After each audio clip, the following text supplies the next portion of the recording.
વિક્રમ સંવત 2080 અષાઢ સુદ દશમ તારીખ 16/7/2024 મંગળવાર. વાલા ભક્તો, આજે ઘનશ્યામ પ્રભુ અયોધ્યાથી વનમાં પ્રસ્થાન કર્યું. વિક્રમ સંવત 1849 અષાઢ સુદ દશમ શુક્રવાર તારીખ 29/6/1792 મહારાજે સ્નાનના બાને વહેલી સવારે ગ્રહ ત્યાગ કર્યો. ત્યારે પ્રભુની ઉંમર 11 વર્ષ 3 માસ અને 1 દિવસની ઉંમર હતી. સમગ્ર ભારતીય માનવ સમાજને વધુને વધુ સુસંસ્કારી અને સુખી કરવા માટે પરમાત્માએ આ ધરતી ઉપર અવતાર ધારણ કરી છપાયા અયોધ્યામાં અનેક બાળ ચરિત્રના માધ્યમથી ઘણા બધા સદવિચારો અને ઘણી બધી શિક્ષાના વચનો પ્રભુએ આપણે સૌ કોઈને બતાવ્યા છે. અને વન વિચરણ દરમિયાન પ્રભુએ યાત્રા કરવા માટેનો હેતુ, યાત્રા કરવા માટેની રીત અને યાત્રામાં કેવી પવિત્રતા હોવી જોઈએ, શા માટે યાત્રા કરવાની, યાત્રામાંથી શું પ્રાપ્ત કરવાનું, શા હેતુ માટે, શા માટે આપણે યાત્રા કરવા જઈએ છીએ, આ વગેરે વગેરે સદવિચારો મહારાજે આપણે સૌ કોઈને બતાવ્યા છે.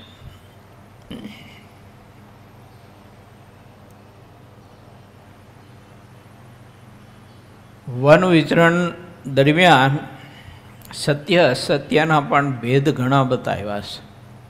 સાધુ અસાધુના પણ ઘણા ભેદ બતાવ્યા છે. માણસના જીવનમાં ભોળ પણ બહુ જરૂરી છે, પરંતુ ભોળપણમાં વિવેક એ તો ખાસ આવશ્યક છે. નહીતર ઘણા બધા ભોળા દિલ, પાખંડી અને ધુતારાઓ એની જારમાં ફસાઈ જતા હોય છે. મોક્ષના બાને, મોક્ષના નિમિત્તે આવા લોકોને ભોળા દિલ ખૂબ જ ભાવથી પૂજતા હોય છે, માનતા હોય છે. અને ભેખમાં ભગવાન હોય અને ભેખમાં ભેદ ન સમજવો, આવી કાંઈક એનામાં વિચારાને કોઈ સમજણની કાંઈક ખામી હોય. પરિણામે ઘણું સાધન કરે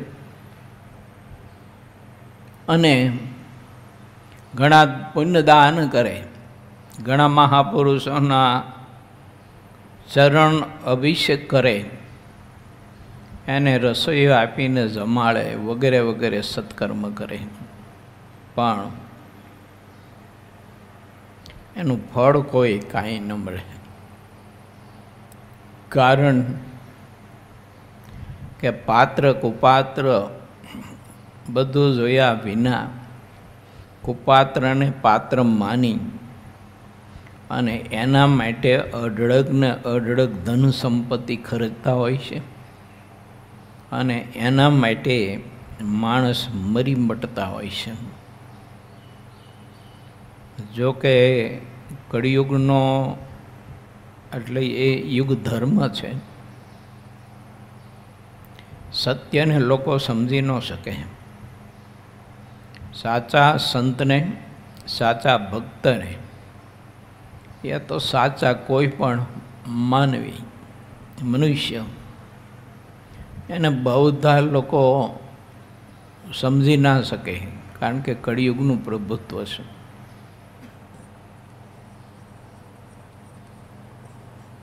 જે સંતો, જે સદગ્રસ્તો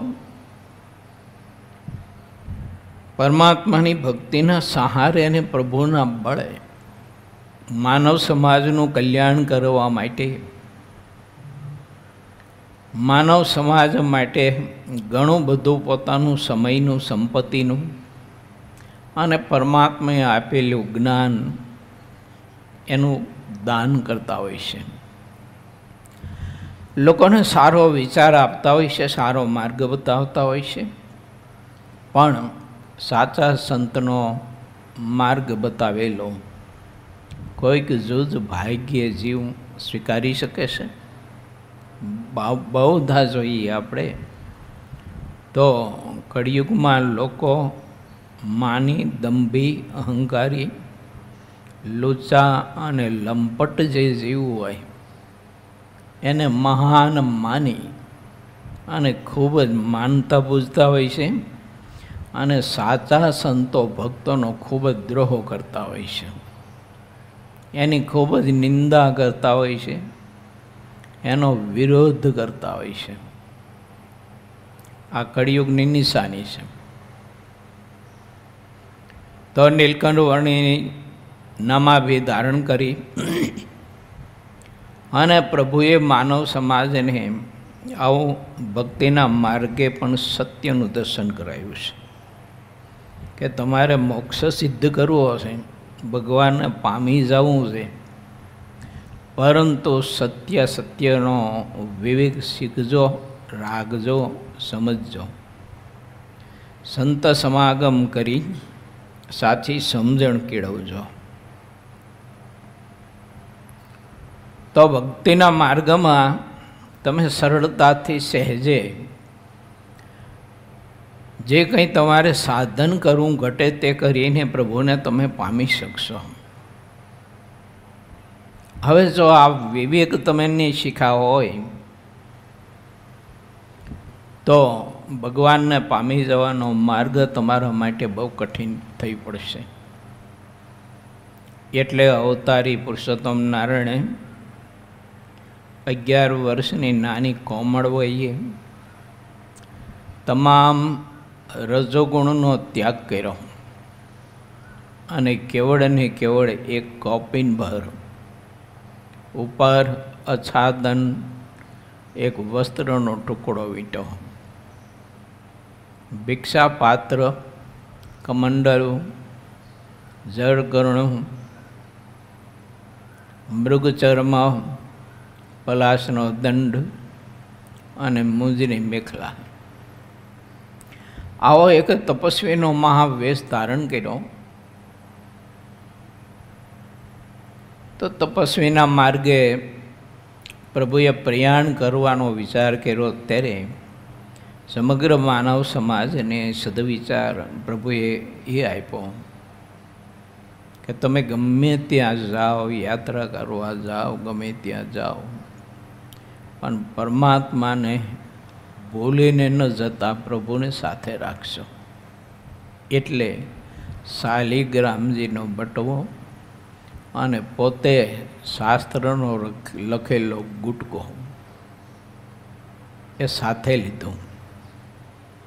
પરમાત્મા, સંત, શાસ્ત્ર, સદવિચાર અને સત્સંગ, આટલું તો તમે ગમે ત્યાં જાઓ ને તો સાથે રાખવું. એ બધું ઘેર મૂકીને ન જાવું. ઘણા બધા ગ્રસ્તો બહાર ગામ જાય ને ત્યારે પૂજા ઘીરે મૂકતા જાય, એવું ત્યાં ન પૂજા કરાય કે. મને ગરીબ વખત ઘણા વર્ષ પહેલાંની વાત છે, મેં પૂછ્યું એટલે કહેતા હતા મને કે ઘીરે હોય ત્યારે પૂજા કરું કે બહાર ગામ જાઉં ત્યારે મૂકતો ઘીરે મૂકતો જાઉં. મેં કાં તમને ક્યાં બહાર ગામ પૂજા ન કરાય ને કે આપણે કેવા લાગી કે. હવે કેવું ગણિત હશે વિચાર કરો તમે. ભગવાનની પૂજા કરે તોય મને કે આપણે કેવા લાગી અહીંયા કે લોકોને ગમે નહીં. મનમાં કીધું, મનમાં એવું થયું કે લોકોને રાજી કરવા માટે ને લોકોને બતાવવા માટે તમે પૂજા કરો છો, એવો મિનિંગ થયો ને એનો. ભગવાનની ભક્તિ નથી કરતા તમે. ભગવાનને રાજી કરવા કે પ્રભુને પામી જવા માટે પૂજા નથી કરતા તમે. માટે ભગવાનના ભક્તિ વિચારવું.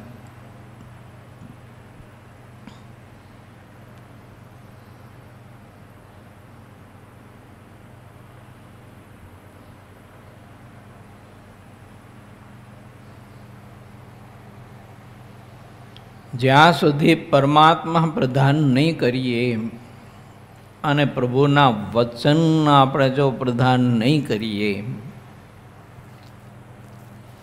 તો મેં કહ્યું એવો ખોટો બ્રહ્મ અને આ લોકનો મોહ તે નહીં છૂટે. ભગવાન સ્વામિનારાયણે પ્રથમ પ્રકરણના 73ના વચનામૃતમાં બતાવ્યું છે કે ભગવાનની ભક્તિ અને આત્મનિષ્ઠા, ભગવાનની મૂર્તિનો મહિમા. જે સમજશે એને કોઈ પદાર્થની વિશે પ્રીતિ નહીં રહે, હિત નહીં રહે, વિષયો છૂટી જશે. અને આ દુનિયામાં માણસ માત્રને જો પીડા હોય તો પંચ વિષયની છે. ભોગવવા મળે તોય પીડા, ન મળે તો પણ પીડા. માટે પંચ વિષયનો મોહ ટાળવો હોય તો ભગવાનનું ખૂબ જ મહાત્મ્ય સમજવું અને પરમાત્માની ભક્તિ કરવી, સંત સમાગમ કરીને સાચી સમજણ કેળવી. મહારાજે વન વિચરણ દરમિયાન ઘણા બધા સદવિચારો આપણને આપ્યા છે. ઢગલા કરતા હતા લોકો પદાર્થના, ફળ ફૂલ અને મેવા મીઠાઈના. કોઈ તો રાજા સમ્રાટો તો મોટા થાળ ભરી ભરી અને નીલકંઠવણી પાસે રૂપિયા મૂકતા, ધન મૂકતા. મહારાજે આપણે સૌ કોઈને બતાવ્યું કે આ પ્રલોભનમાં કોઈ દિવસ લેવાવું નહીં, અને આ પ્રલોભનમાં લેવાયો હોય તે ભગવાનની ભક્તિમાંથી દિવસે દિવસે ઉતરતો જાય છે. ધન, આ લોકનું કોઈ પણ પ્રકારનું પદાર્થ એ ભક્તિમાંથી જીવને ધીમે ધીમે ધીમે ધીમે દૂર કરે છે, અને પરમાત્માથી, પ્રભુની ભક્તિથી આત્મા દૂર થાય ને એટલે માયા, વિષયો અને સ્વભાવો અનેક પ્રકારના એ તે આત્માને વિશે તરત જ પ્રવેશી જાય અને અનેક પ્રકારની એની પાસે એવી બધી પ્રવૃત્તિઓ કરાવી, એવા કર્મ કરાવી અને જીવને અંતે દુઃખી અને દુઃખી કરી નાખે છે. એટલે ભગવાન સ્વામિનારાયણે સંતોને ગામડે મોકલ્યા. મુક્તાનંદ સ્વામી કાનમ દેશમાં વિચરણ કરતા દોરા ગામ બધાર્યા. એ ગઈકાલ 53મા તરંગમાં આપણે કથા સૌ કોઈએ સાંભળી. તો ત્યાંના જે ભક્તો બધા હતા એ બધા ભક્તોએ ખૂબ જ ભાવથી મુક્તાનંદ સ્વામીનું યજન પૂજન અને સમાગમ કરી અને ખૂબ જ રાજીપો પ્રાપ્ત કર્યો.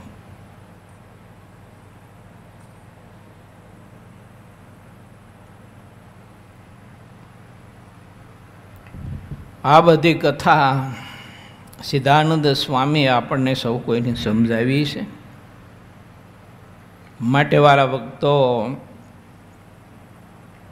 ભગવાન સ્વામિનારાયણને એમના પરમહંસો સંતોએ જે આપણને માર્ગ બતાવ્યો છે તે માર્ગે હંમેશા શ્રદ્ધાપૂર્વક આપણે ગતિ કરતી રહેવી જોઈએ. પૂર્વ 20મો તરંગ 54મો. દાદા ખાચર ઝીંઝાવદરમાં બાલ્ટેન સાહેબને મળ્યા અને ગઢપુરમાં શ્રી હરિની સમક્ષ ભાઈ સ્વામીએ શરીર છોડ્યું. ગુજરાત પશ્ચિમ દેશમાં દ્વારકા, કચ્છ, ગણદેવી અને સિદ્ધપુર સુધીના પ્રદેશમાં કેટલાય રાજાઓ રાજ્ય કરતા હતા, પરંતુ વડોદરાના ગાયકવાડ સરકાર સૌથી મોટા હતા. એમનામાં રાજનીતિ કોઈ અજબ ગજબની હતી. પહેલી વાર બાલ્ટેન સાહેબ જ્યારે ગુજરાતમાં આવ્યા ત્યારે ગાયકવાડ સરકારે તેમનો ઘણો જ આદર ભાવ રાખ્યો હતો. ગાયકવાડ સરકારને દબાવવા માટેનો કોઈ મનમાં સંકલ્પ કરે તો તરત તેને પકડીને ગાયકવાડ સરકાર તેવી જગ્યાએ પહોંચાડી દેતા કે પછી તે ખોડો પણ મળે નહીં. આ એક રાજનીતિ છે. શામ, દામ, દંડ અને ભેદ. કોઈ એવા કૂટનીતિના માણસો હોય ને તો એને રાજાઓ અમુક એવી જાયગાઓ હોય અહીંયા મોકલી દેતા અને રાખતા. તે જીવંત પર્યન પછી ત્યાં ને ત્યાં રહેવું પડે એને. સમુદ્રની બીચમાં બેટ હોય, આની બેટમાં થોડીક જાયગા કેદખાના જેવી બનાવી હોય અને પછી તેને વહાણમાં બેસાડી અને ત્યાં મૂકી આવે. આખી જિંદગી ત્યાં ત્યાં રહેવાનું એને. આગળ પાછળ બહાર ક્યાંય નીકળી શકે નહીં, કારણ કે ફરતા અગાધ સમુદ્ર હોય, જાય ક્યાં. અને એવી શિક્ષા એવા માણસોને જરૂરી પણ ખરી, કારણ કે એ આતતાઈ કહેવાય. તો શાસ્ત્રનો મત છે કે આતતાઈને મારવામાં કોઈ પાપ નથી,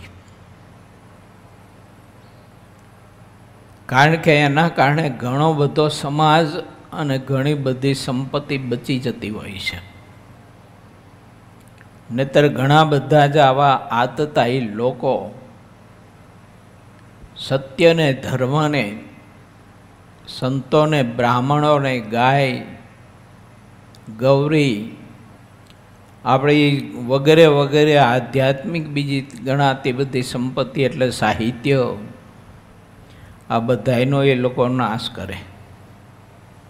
એટલે આતતાઈનો વધ કરવામાં કોઈ દોષ નથી એમ માનીને નીતિજ્ઞ રાજાઓ જે હતા તે આવા આતતાઈ દેશદ્રોહી હતા, જે સમાજદ્રોહી હતા,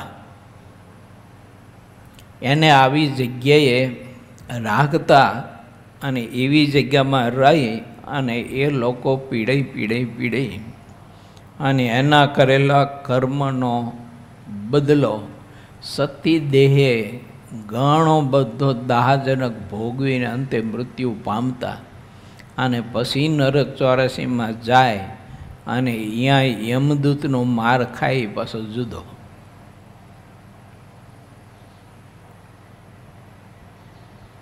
સરકાર ગોવિંદ રાવના પુત્ર ફતેહસિંહ રાવ હતા. પોતાનું અખંડ રાજ્ય રાખવાનો તેમને મનમાં વિચાર કર્યો. બાબાજી નામે ગાયકવાડના સુબા હતા. ગંગાધર શાસ્ત્રી સાહેબને સહાયમાં રાખીને ગાયકવાડનું રાજ્ય અવિચળ કરી દીધું. તે વખતે બાલ્ટેન સાહેબના જેવા કોઈ બુદ્ધિમાન ન હતા. ખેડા ગામ અને તેના જિલ્લાઓ કહેવાતા હતા તે વિલાયતના મુખ્ય સાહેબને આપી દઈને તેની સાથે એક મન કરી દીધું. જે કોઈ પણ મનુષ્ય સાહેબનું એક તલ જેટલું પણ રાખતા હોય તો સાહેબ તેનું મેરું જેટલું રાખતા. સાહેબનો તે મુખ્ય ગુણ હતો અને તેના મનમાં તેનો કાંઈ ગર્વ દેખાતો નહીં. સાહેબ સિવાયના બીજા રાજાઓમાં એક પણ ગર્વ વગરનો દેખાતો નથી. ગર્વથી જે મોટાઈ મેળવી હોય છે તે દિવસે દિવસે ઘટી જાય છે. મોટાઈ મળ્યા પછી પણ તેનો જેને ગર્વ આવતો નથી તે દિવસે દિવસે વધતો જાય છે. સાહેબનું વર્તન દેખીને શ્રીહરિ તેના ઉપર વિશેષ રાજી થયા હતા. શ્રીહરિ જ્યારે અત્યંત પ્રસન્ન થયા ત્યારે બધી જગ્યાએ સાહેબનું રાજ્ય થઈ ગયું. જે બાબત કહેવાતી હોય તેમાં તેની બુદ્ધિ અપાર રહેતી હતી. કોઈ વાતનો ગર્વ ન હોવો તેના મનમાં બીજી કોઈ ઉચિત વાત ન કહેવાય. ગર્વ રહિત વાત તો સર્વશ્રેષ્ઠ છે. તેને એક હરિજન જાણે છે અને એક શ્રી હરિ જાણે છે. બાલ્ટેન સાહેબે દાદા ખાચરને ઘણા પ્રેમથી પૂછ્યું અને દાદા ખાચરે તેમને બધું સ્પષ્ટ કહ્યું. તમારા ગ્રાસનો ભાગ તેઓ ખાય છે છતાં પણ તમારા ઉપર તેણે હલ્લો કરાવ્યો, આ વાત અમને સમજાતી નથી. જો તમે સમજાવો તો અમને સમજાય. દાદા ખાચરે કહ્યું કે જે બળવાન થાય છે તે બધા નિર્બળને ઉખાડી નાખે છે. નિર્બળ માણસ બળ કરીને શું કરે? મહારાજે મહાભારતના ભાગનો વિચાર વચનામૃત ગ્રંથમાં મૂકીને આપણે બતાવ્યો છે. ભીષ્મ પિતાએ યુધિષ્ઠિર રાજાને કહ્યું કે જો તું ગરીબને કલ્પ આવીશ તો તારા વંશે સહિત તારો નાશ થશે. આ બતાવ્યું. માટે ભગવાન આપણને કોઈ પ્રકારની સંપત્તિ આપે, શક્તિ આપે તો ગરીબ દિલને કોઈ દિવસ દુઃખી ન કરવું, દુભવવું નહીં, એની હાય ન લેવી. સૃષ્ટિમાં ગરીબ લોકોની હાય લેનારા લોકોના મોત છે ને એ બહુ દુઃખદ હોય છે અને કૂતરાના મોતે મરતા હોય છે. આવા પ્રસંગો આગળ પણ હતા, આજે પણ છે, અંતિમ ભાગમાં પણ હશે. માટે આપણે વિચારવું કે આપણે ભગવાનના ભક્ત છીએ, આપણાથી કોઈ ગરીબ દુભાતો નથી ને પીડાતો નથી ને. આપણો અહંકાર, આપણી કળા કૌશલ્યતા, ધન સંપત્તિનું માન, ગર્વ બીજાને પીડાતો નથી આપતો ને. આ ભગવાનના ભક્તોએ અને સાણા પુરુષોએ અને જેને સુખપૂર્વક જિંદગી જીવવી હોય અને સુખપૂર્વક શાંતિથી ને આનંદથી અંતિમ શ્વાસ જેને લંબાવો હોય એ બધાએ વિચારવું તો મૃત્યુ ઘડીએ શાંતિથી દેહ પડે જીવનો, કોઈ પ્રકારની પીડાની વ્યાધિ ન હોય. કારણ કે એના બધા સદવિચારો અને સત્કર્મો એવા હોય છે. નહીતર યુવાનીનો વેગ, ધન સંપત્તિનું સત્તાનું બળ અને જ્યાં સુધી સત્તા અને ધન હાથમાં હોય ત્યાં સુધી માણસ અનેકને અનેક રીતે પીડા આપતો હોય છે. અને એને ખબર નથી કે આ તારી સત્તા અને આ તારું ધન એક દિવસે ચાલ્યું જવાનું છે, અને તે દિવસે તેણે જે સમયે અને જે ગરીબોને દુઃખીઓને તે પીડા હોય એ બધાયના પીડાનો કરેલો કર્મનો બદલો તારે પારાવાર ભોગવવાનો આવશે. એટલે કર્મનો સિદ્ધાંત એમ કહે છે કે જેવું કરશો એવું પામશો.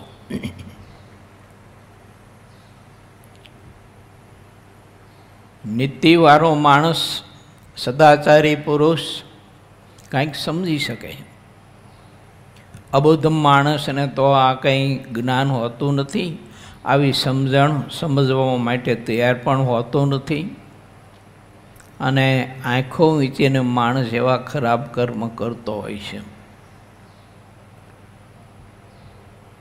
મોટામાં પણ મોટા રાજા હોય તે પોતાના કરતાં જે મોટા રાજા હોય તેના બળ ઉપર ચાલતો હોય છે.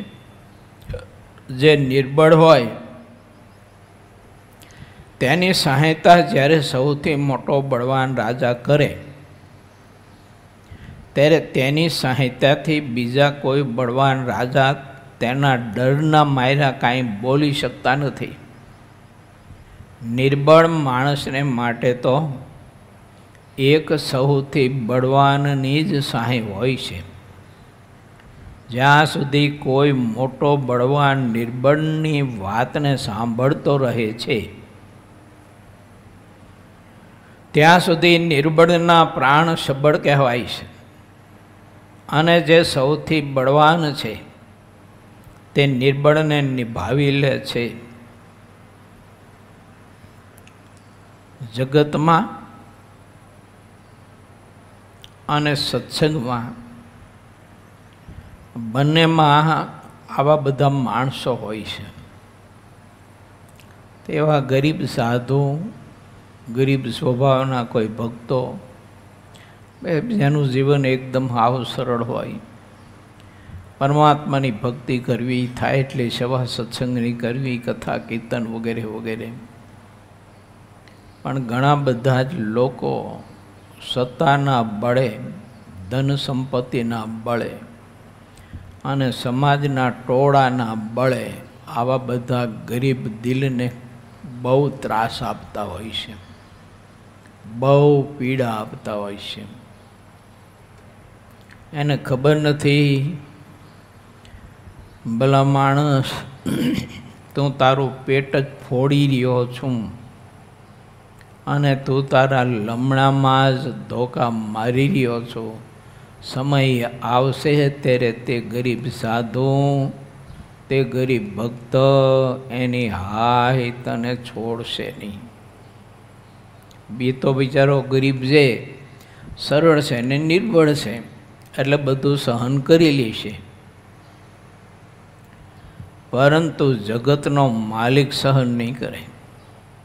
વચનાવતમાં સ્પષ્ટ બતાવીશું મહારાજે, કોઈ વાતનો ગર્વ રાખો નહીં, નહીંતર પરમાત્મા છે ને કોઈ દ્વારા તે અભિમાનનો સારી પેઠે નાશ કરાવે છે. આમ વચનાવત ગ્રંથમાં લખ્યું છે, જો સારી પેઠે તે અભિમાનનો નાશ કરે છે અને કરાવે છે. માટે અભિમાન કોઈ પણ પ્રકારનું રાખવું નહીં માણસે. અને કોઈના અભિમાન ડિયા નથી, ટેકા નથી, ને અભિમાનીઓ કોઈ સુખી થયા નથી. આગળ આ બધાના ઘણા બધા પ્રસંગો છે કે અભિમાનમાં ને અભિમાનમાં એને ન કરવાના આવા બધા ઘણા બધા કર્મ કર્યા.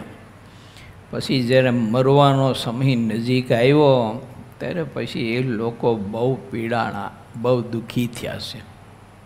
આવી કથાઓ પુરાણોમાં અને બીજા ઇતર ગ્રંથોમાં બહુ લખાઈ છે.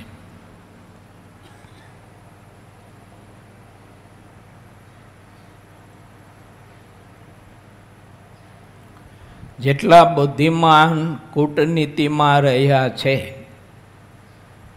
તેની માયા તો ઘણી મોટી હોય છે. બાજીગર અને કૂટનીતિ તે બંનેની એક સરખી વિદ્યા હોય છે.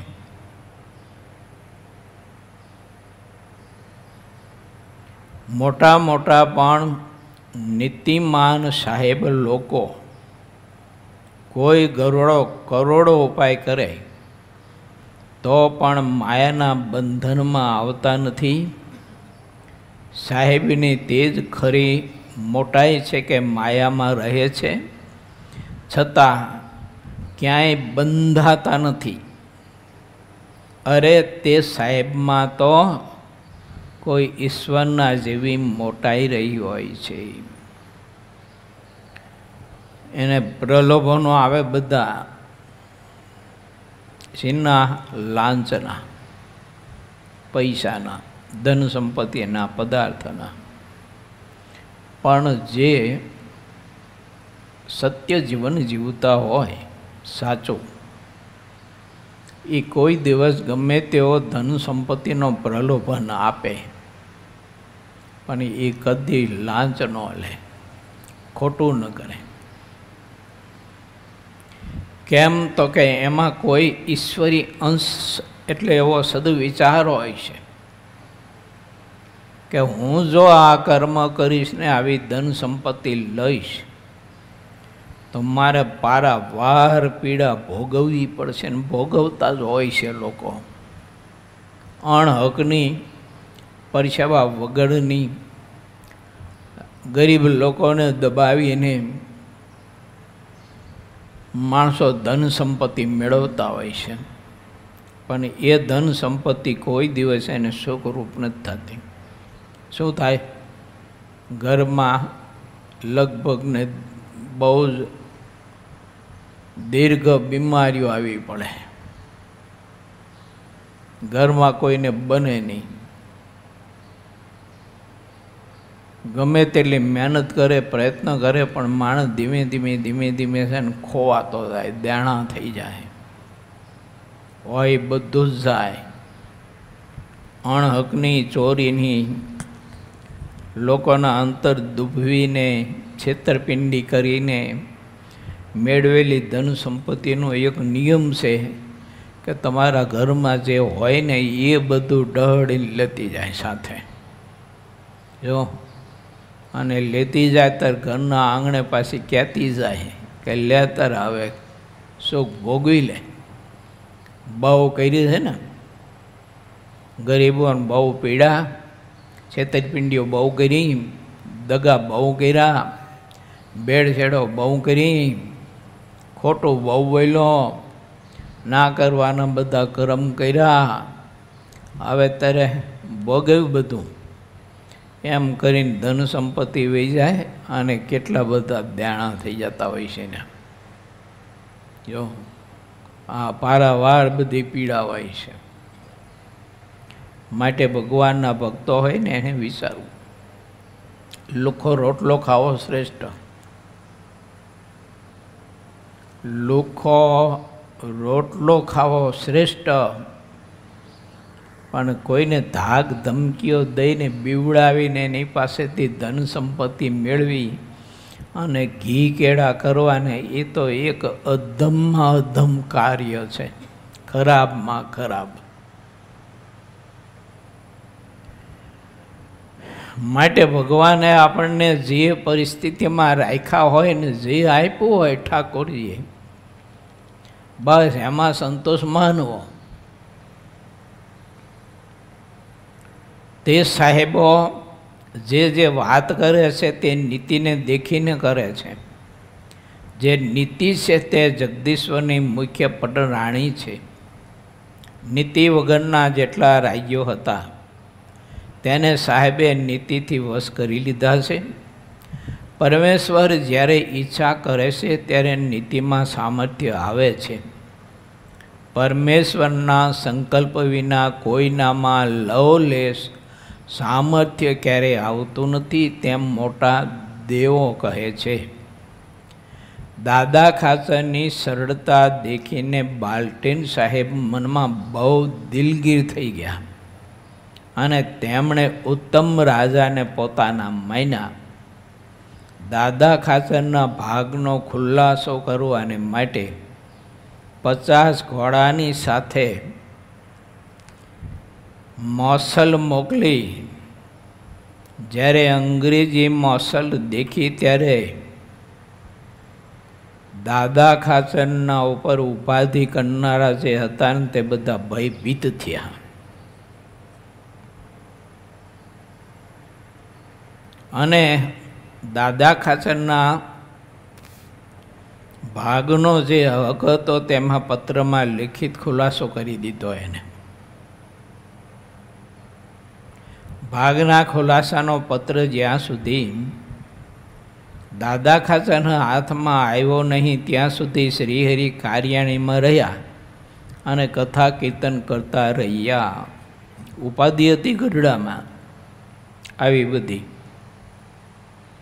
એ ઉપાધિ કરનારા પાછા બધા અંદરના હતા, બહારના નહોતા કોઈ.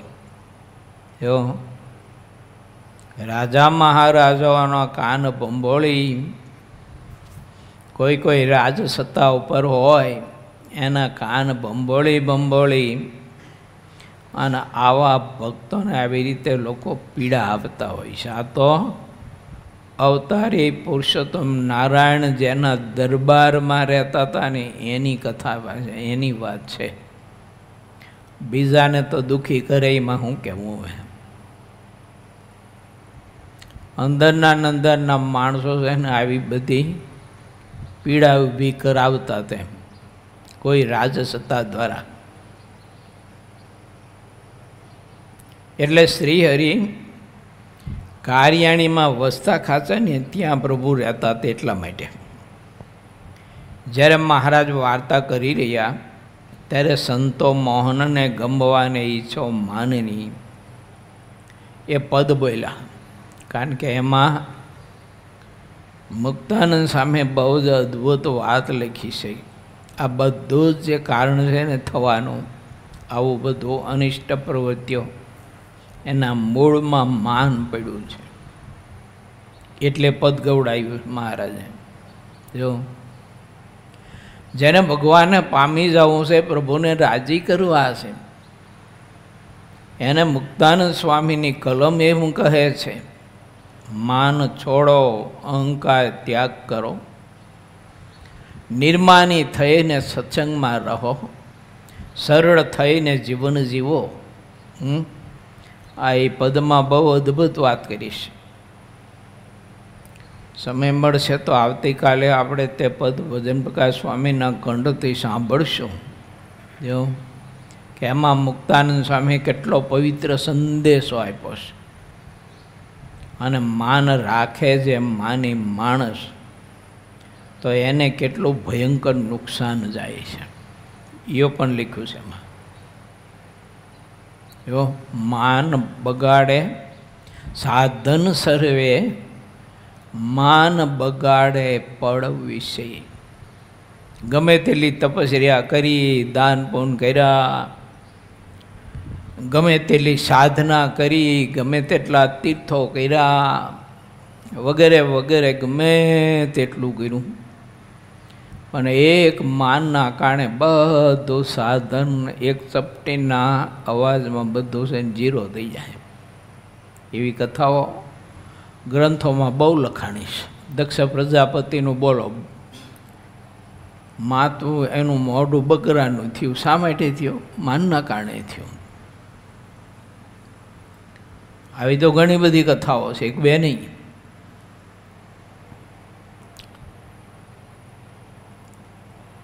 તે દિવસોમાં ભાઈ રામદાસજી સ્વામી ગઢપુરમાં રહેતા હતા. જેઠ સુધી પાંચમના દિવસે તેમને ભારે કાળજ્વર આવ્યો. તેનાથી તેમને દેહનું ભાન પણ ન રહ્યું.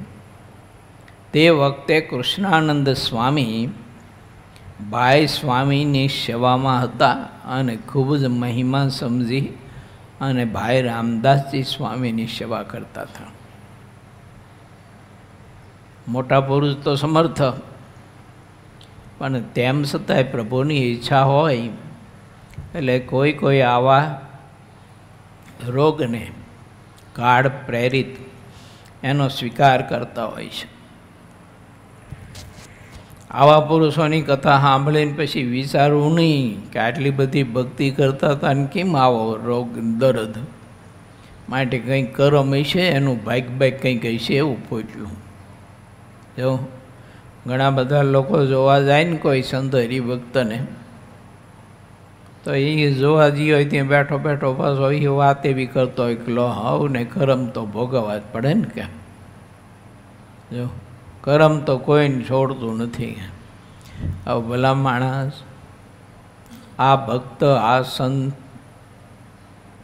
એને ભગવાન મળ્યો ત્યાંથી એનું કોઈ પણ એવું કર્મ રહ્યું નથી, તો કર્મનું દુઃખ છે એનું.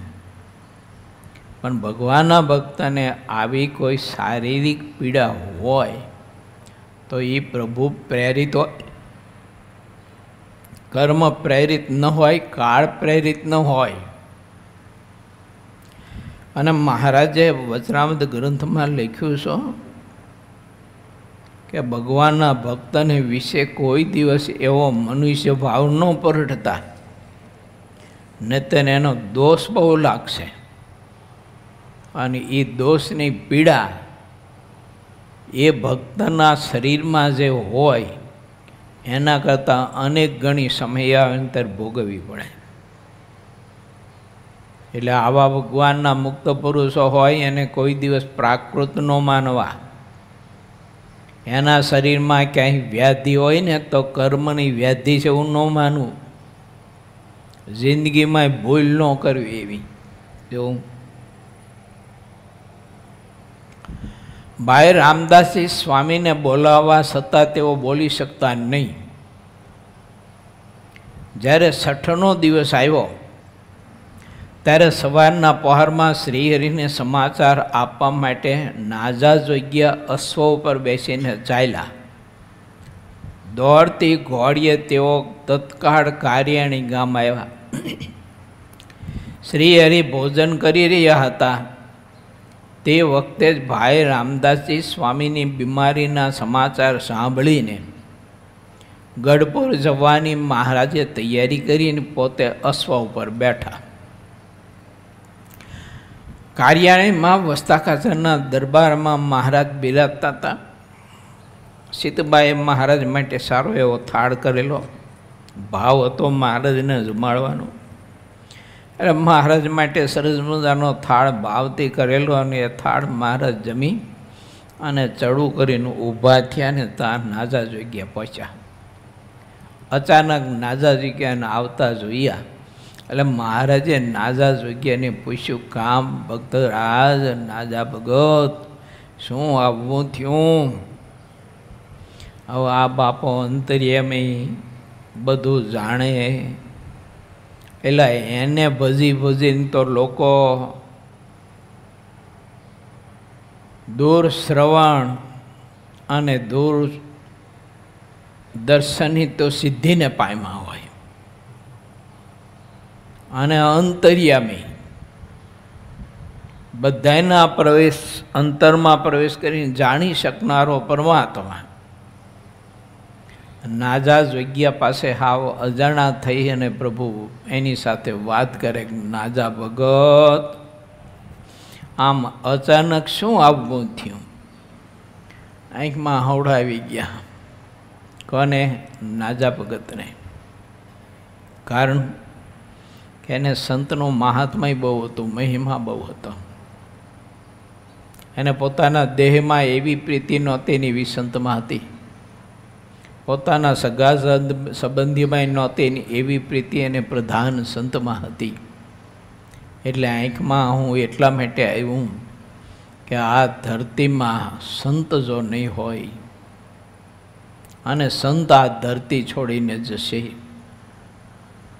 તો ધર્મનું રક્ષણ કોણ કરશે? ધર્મનું પોષણ કોણ કરશે?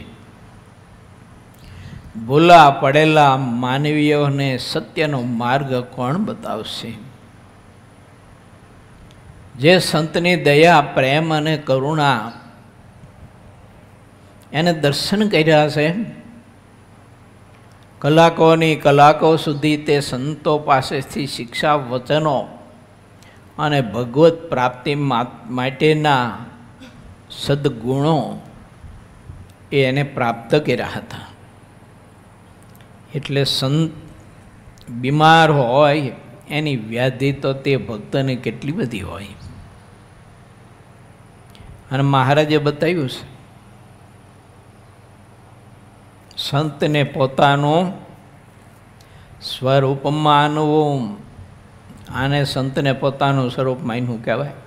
એના દુઃખે દુઃખી અને સુખે સુખી. ત્યારે પછી નાગા ભક્તે બધી વાત કરી એટલે મહારાજે તરત જ આજ્ઞા કરી, લાવો જરી ઘોડી લાવો અમારી. અને મહારાજ તરત જ ઘોડે સવાર થયા. પછી કારણ કે મહારાજને પણ સંતનું મહાત્મય ખૂબ હતું અને સંત ઉપર પ્રીતિ બહુ હતી. શ્રી હરિની સાથે 12 ઘોડેસવારો હતા. રસ્તામાં ઘોડાને દોડાવતા ચાલ્યાને સવારના 10 વાગ્યા. તે વખતે શ્રીહરિ ગઢપુર આવી ગયા. શ્રીહરિ ભાઈ રામદાસ સ્વામીના પલંગ પાસે આવીને ઊભા રહ્યા. સ્વામી પડ્યા હતા બીમાર અવસ્થામાં. મહારાજ સંતો હરિભક્તોને સાથે લઈ અને ભાઈ સ્વામીના પલંગની બાજુમાં પ્રભુ ઊભા છે. મહારાજે તેમના હાથની નાડી જોઈ. શ્રીહરિએ નાડી જોઈ તો નાડી તૂટક તૂટક ચાલતી હતી, અટકતી હતી. આ નાડીનો નિયમ છે કે મુખ્ય નાડી જ્યારે તૂટવા માંડે પછી આયુષ બહુ ટૂંકી, ક્યારે શ્વાસ બુઝાઈ જાય એ નક્કી નહીં. ત્યારે શ્રીહરિએ તેમની આંખ સામે દ્રષ્ટિ કરી. જ્યારે તેમણે શ્રીહરિના દર્શન કર્યા ત્યારે મનમાં ઘણો હર્ષ થયો, આનંદ થયો. આ વાત મારે જે મધ્યના 63માં બતાવી છે કે કોઈ ભગવાનના ભક્ત અંત અવસ્થામાં દુઃખી હોય, પીડા હોય, વ્યાધિ હોય શરીરમાં, અને એ વખતે ભગવાનના એવા સંતનું દર્શન થાય ને તો દર્શન માત્રે કરીને એની વ્યાધિ ગાયબ થઈ જાય, દુઃખ. આ તો અક્ષરધામના અધિપતિ પુરુષોત્તમ નારાયણ રામદાસજી સ્વામીની સામે ભાઈ રામદાસજી સ્વામીની પલંગની બાજુમાં એનું બાવડું પકડીને નાડી જોતા થકા પ્રભુ ઊભા છે. કેટલી કરુણા, કેટલી કૃપા, કેવો સંત પ્રત્યે પ્રેમ. કારણ મહારાજ વિચારતા હતા કે આ ભારત દેશના સમાજનું સમારકામ તો આવા સંતો થકી થાય, એનું ઘડતર થાય, બાકી કોણ કરી શકે.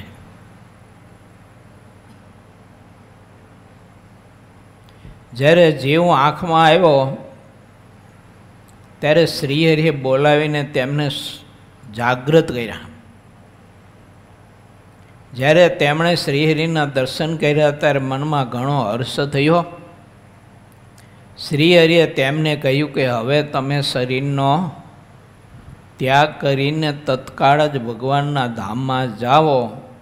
હવે સ્વામી તમે વિલંબ ન કરો. અમે અને આ સૌ સંતો તમારી સાથે જ આવીએ છીએ અક્ષરધામમાં પહોંચાડવા.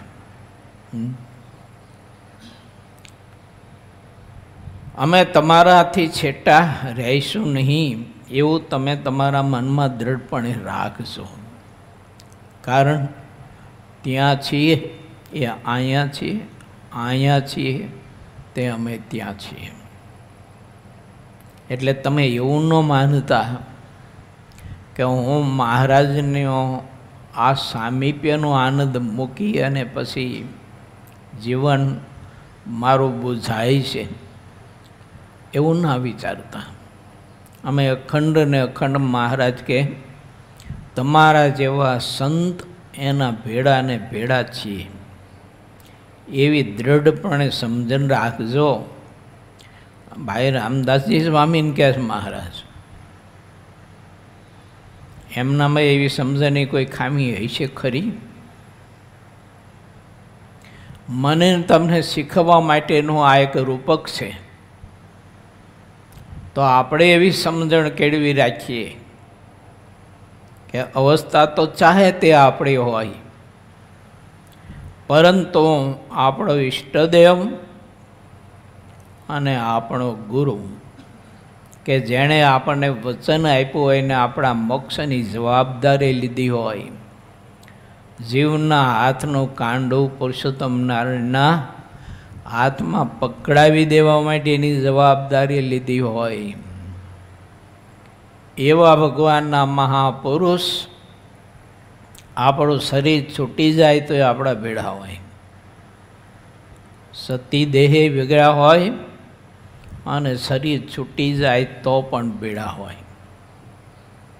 અને શરીર છૂટી જાય ત્યારે આપણા ભેળાને ભેળા રહી અને ભગવાન શ્રીહરિમાં પ્રધાન પ્રીતિ કરાવે અને રખાવે. પોતાનામાં પ્રીતિ ન કરાવે, ભગવાનના સ્વરૂપમાં એને પ્રીતિ કરાવે ને હિત કરાવે. મહારાજના હાથમાં કાંડું પકડાઈ દીધું આપણું, પછી તે સંત આપણને છોડી દે એવું નહીં માનતા. એવી ભૂલ સમજણમાં ન કેદી લાવતા. મહારાજના હાથમાં આપણું કાંડું પકડાવી દઈને પણ એ મહારાજની સામીપ્યમાં જ એ મહાપુરુષ અખંડ અખંડ હોય છે. આવી એની કૃપાને દયા આપણા ઉપર હોય છે, એને સમજવા માટે પ્રયત્ન કરવો. શ્રી હરિએ જ્યારે આવું કહ્યું ત્યારે મધ્યાહનો સમય થઈ ગયો હતો.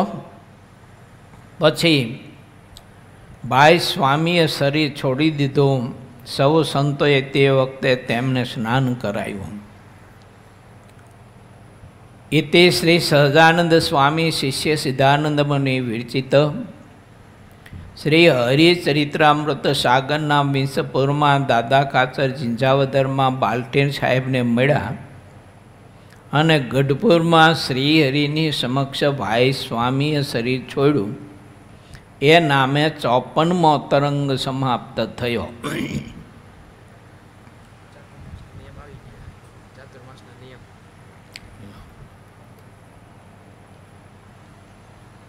વાલા ભક્તો, આજે દસમનો દિવસ છે, અષાઢ શુદ્ધ દસમ. એટલે આવતીકાલે અષાઢ શુદ્ધ એકાદશીનો પ્રારંભ થાય છે. એટલે ચાતુર્માસના નિયમ ભગવાનના ભક્તોએ વિશેષ લેવા એમ ભગવાન શ્રીહરિએ આપણને આજ્ઞા કરી છે. માટે પ્રત્યેક ભક્તોએ પોતાની શ્રદ્ધા અનુસાર ચાતુર્માસમાં વિશેષ ને વિશેષ નિયમ લેવા. મહારાજે શિક્ષાપત્રીનો શ્લોક 76 અને 77 એમાં બતાવ્યું. અને અમારા જે સર્વે સત્સંગી તેમણે ચાતુર્માસને વિશેષ નિયમ ધારવો. અને જે મનુષ્ય અસમર્થ હોય તેમણે તો એક શ્રાવણ માસને વિશેષ નિયમ ધારવો. 76મો શ્લોક શિક્ષાપત્રીનો. અને તે વિશેષ નિયમ કયા? તો ભગવાનની કથાનું શ્રવણ કરવું તથા કથા વાંચવી તથા ભગવાનના ગુણનું કીર્તન કરવું તથા પંચામૃત સ્નાને કરીને ભગવાનની મહાપૂજા કરવી તથા ભગવાનના મંત્રનો જપ કરવો તથા સ્તોત્રનો પાઠ કરવો તથા ભગવાનને પ્રદક્ષિણાઓ કરવી 77મો શ્લોક. તથા ભગવાનને સાષ્ટાંગ નમસ્કાર કરવા એ જે 8 પ્રકારના નિયમ તે અમે ઉત્તમ માન્યા છે. તે માટે નિયમમાંથી કોઈ એક નિયમ જે તે ચોમાસાને વિશે વિશેષપણે કરીને ભક્તિએ કરીને ધારવો, મહિમાથી કરવો. પાછો જો ઉત્સાહપૂર્વક તે નિયમ કરવા. પાછા આમ મરેલી ગો પડી હોય એમ ભજન ધ્યાન ન કરવું, ઉત્સાહથી આનંદથી કરવું. ભલે નિયમ એક જ લો, પણ એક નિયમ એવો ઉત્સાહપૂર્વક લ્યો અને ઉત્સાહપૂર્વક નિયમ કરો તો આ ચાતુર્માસમાં લીધેલા નિયમ અને એ સાંગોપાંગ કરેલા નિયમથી માણસના જીવનમાં આગળ પાછળ કોઈ પ્રકારના જાણે અજાણે પણ કર્મ થઈ ગયા હોય, પાપ થઈ ગયા હોય, કોઈ પ્રકારના દોષ થઈ ગયા હોય તો તે પાપ દોષને કર્મનું નિવારણ થાય છે આમાંથી. જો પણ આવી રીતે ભાવથી મહિમા સમજીને નિયમ જો ધારણ કરે તો. માટે પ્રત્યેક હરિભક્તોને ખાસ મારી કરવત પ્રાર્થના, અને બધા હરિભક્તોએ મને ફોન કરવા ના પડે એના માટે થઈને તમને બધાને આજે નિયમ આપવાનો સંકલ્પ કરાવું છું. માટે સૌ સંકલ્પ કરજો. જે વિશેષ તમે નિયમ, જે તમે નિત્ય નિયમ કરતા હોય એથી વિશેષ નિયમની વાત છે આ.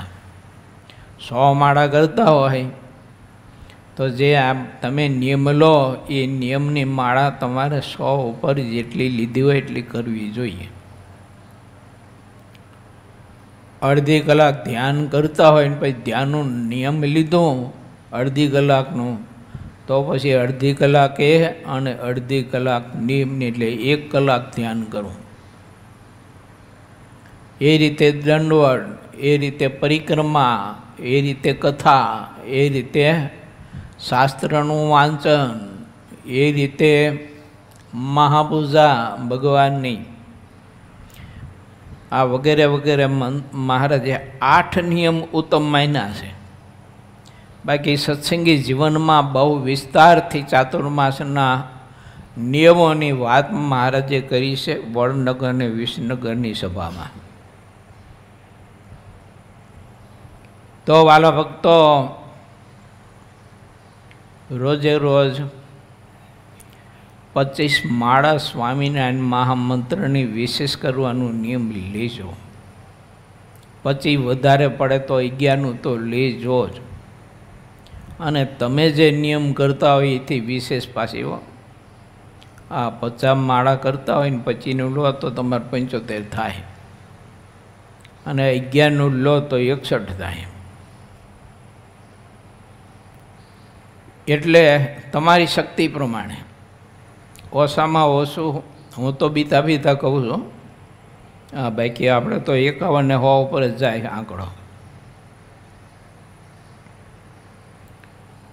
પણ તમે બધા પ્રવૃત્તિ માર્ગમાં હોય, આ લોકોની જવાબદારીઓ હોય, કોઈની અવસ્થા એવી હોય ના કરી શકતા હોય તો ઓછામાં ઓછી 11 માળા 25 માળા કરવી. વચનામૃત 1 વાંચતા હોય તો 2 વાંચવા, અથવા ચાતુર્માસ દરમિયાન વચનામૃતની 11 પારાયણ કરવી, અથવા 25 કરવી, અથવા 51 કરવી.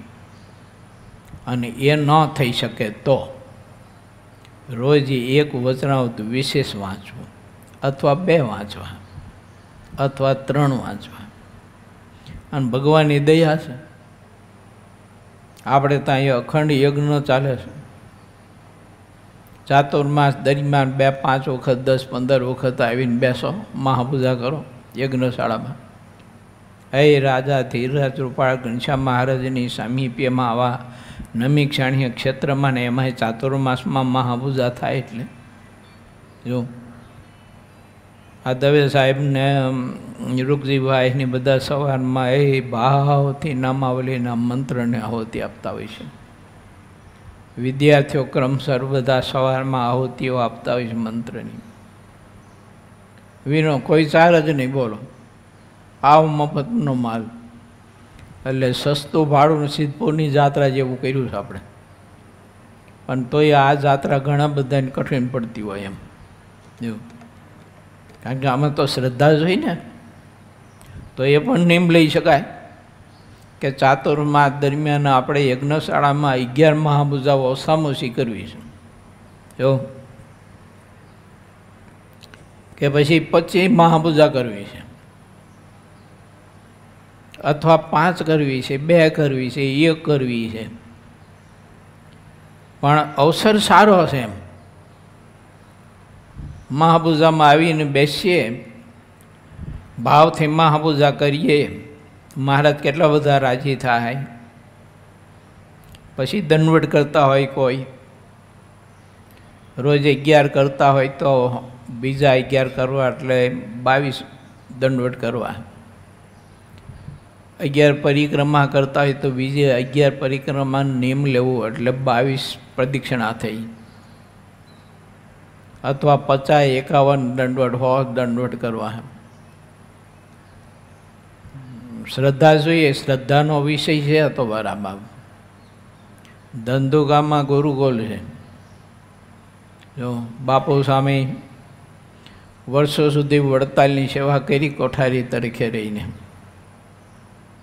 રોજ 1000 દંડવટ કરતા હતા રોજ. ધંધુકામાં મંદિર છે ને, મંદિરે જઈને દંડવટ કરતા ઠાકોરજીને રોજ 1000 દંડવટના. 1000 દંડવટ પાછા એક જ સાથે, થોડાક હવારે થોડાક હાંજે થોડાક બપોરને એમ નહીં. હવે તો સ્વામીની ઉંમર ઘણી થઈ, પણ કેવી શ્રદ્ધા હશે વિચાર તો તમે કરો. રોજ 1000 દંડવટ કરો એટલે બાવડા રહી જાય આપણા. તો આપણે 50 દંડવટ કે 51 દંડવટનું નિયમ લેવું એમ સક્ષમ શરીર હોય તો. આ 8 પ્રકારના નિયમ બતાવ્યા છે, એમાંથી કોઈ પણ નિયમ લેવા, મંત્ર જપ વિશેષ કરવા. અને બાકી સત્સંગી જીવનમાં ઘણી પ્રકારના વ્રતને ચાંદ્રણીઓ લખી છે. તો એ ચાતુર્માસ દરમિયાન ચાંદ્રયણ કરવી, કોડિયા વ્રત કરવું, પીપીલકા વ્રત કરવું, જવ ચાંદ્રયણ વ્રત કરવું, ત્રપ્તરકૂટ ચાંદ્રયણ વ્રત કરવું, વગેરે વગેરે ઘણા બધા વ્રતો બતાવ્યા છે. આ બધા વ્રત દેહ શુદ્ધિ, કર્મ શુદ્ધિ, વિચાર શુદ્ધિ અને સત્સંગ પુષ્ટિ માટે છે. ઓલી બધી શુદ્ધિ થાય તો સત્સંગમાં અંગ વૃદ્ધિ પામે આપણું. તો જે સક્ષમ હોય તો કરવું. આપણા ઘણા બધા સાધકો સંતો જે દિવસેથી આ ત્યાગાશ્રમમાં પ્રવેશ કર્યો અને દીક્ષા લીધી, તે દિવસના ફક્ત એક જ વખત મધ્યાહન સમય જમે છે. કોઈ સાધકોને પાર્ષદો મિષ્ટાન નહીં ખાવાનું, ફરસાણ નહીં ખાવાનું, રોટલી દાળ ભાત શાક જ ખાવાના, બનાવવાનું એને જમવાનું નહીં પાછું. કેટલો સંયમ કહેવાય. મધ્યાહન સમયે એક જ આ યુવાન અવસ્થામાં, હવે તમે વિચાર કરો 17-18 વર્ષની ઉંમર અને એમાં એક જ વખત મધ્યાહન સમયે જમવું, એ કેટલો બધો સંયમ કહેવાય ને રસાસ્વાદ જીતો કહેવાય. તો આપણાથી કેમ ન થાય? તો 4 મહિના સુધી ચોખા એકટાણા કરવા. આપણા અજય ભગતને કેટલા વર્ષ થયા? અજય ભગત 16 વર્ષ થયા. બોલો, ચાણોદમાં શિબિર કરી ત્યારે મેં નિયમ આપ્યું, મેં તમારે એકટાણા કરવાના. 16 વર્ષથી એક જ ધારા. આ બધું ખેતીનું આટલું બધું કામ, આ ગુરુકુલની કેટલી બધી સેવા, અહીંયા બધા ભેજડામાં ઉત્સવો કાંઈક નાના મોટા બધા થતા હોય, ચાલુ જ હોય.